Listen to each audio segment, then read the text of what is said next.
So yun mga kuys, nakabili na nga pala tayo ng torque wrench. Ayan.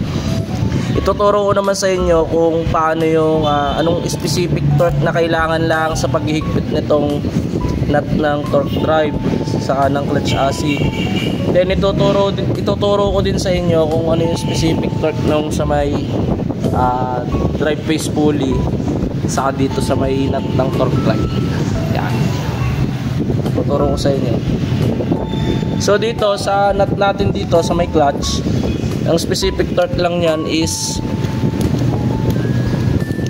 54 Newton meter. Yan. Sa pagsiset naman niya, gagawin nyo, bababa nyo lang tong pinakalak niya. Then saka nyo yung twist. Then bawa yan, 50 na. Nakatapat na siya sa 50. Then magdadagdag lang kayo dito ng 4. Magdadagdag kayo ng 4.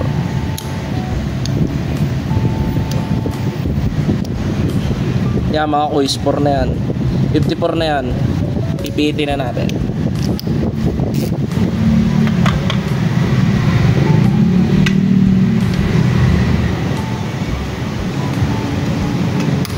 Yan, pag lumagitik na yun mga kuys, okay na yun.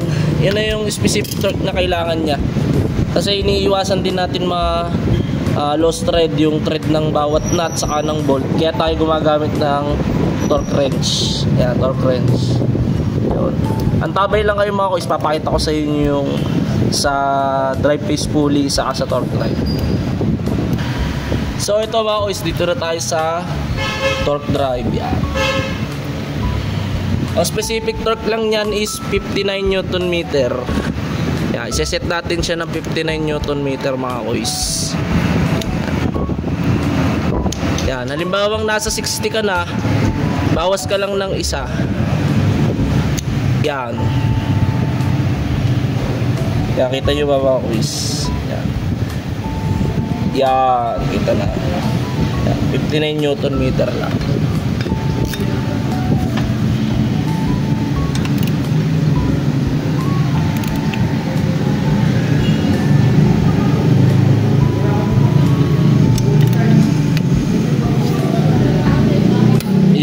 Pag gumano na mga kuys, yan, okay na yun. Mahigpit na yun mga kuys.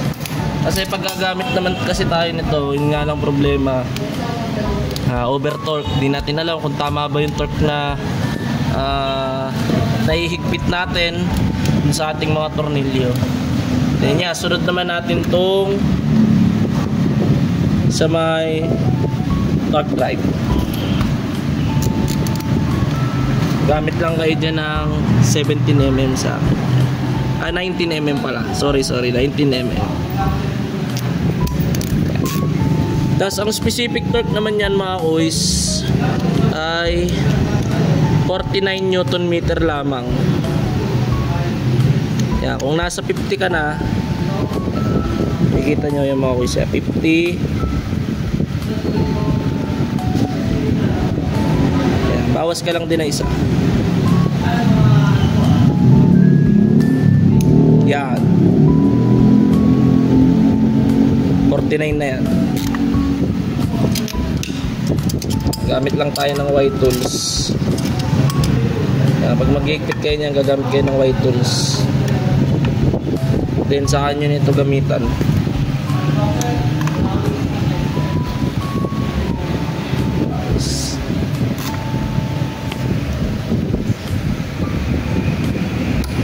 Yan, pag gumano na mga kuys, yan, okay na yan.